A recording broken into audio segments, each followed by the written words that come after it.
I was in high school, we had this English teacher that she was kind of cool, but at the end of every class, she would give us a word of the day and then have us use it in a sentence. So one day she said, the word of the day is fascinate. I want you to use fascinate in a sentence. So my buddy Luke, he raised his hand. She said, Luke, what you got for me? And he said, you know, over the weekend I was up on Buffalo Mountain hunting, and off in the distance I saw the biggest buck I'd ever seen. I couldn't get a shot at it or anything because it was too far away and too much stuff in the way, but man, that buck was big. I was fascinated. She said, well, nice story and good word usage, but I'm looking for fascinate, Luke.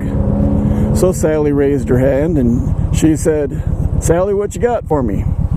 And Sally said, my daddy took me up on top of the mountain Saturday morning, so him and I alone, we could be alone and just spend dad and daughter time up on the mountain and watch the sun come up. And we stood up there and watched, and as the sky got brighter and you could see the stars start to disappear, and eventually when that sun popped up over the mountain range off in the distance, I just stood there in awe and fascination.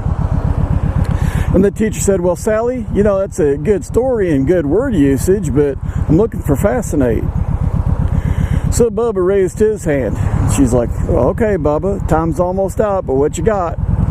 And he said, well, my Aunt Myrtle, she bought her a real pretty blue sweater, and it's got red flares on it and 10 gold buttons that go up the front. The only thing is that Aunt Myrtle's got such big boobs, she can only fascinate. Yeah! Oh, that there was a knee slapper. I tell you what.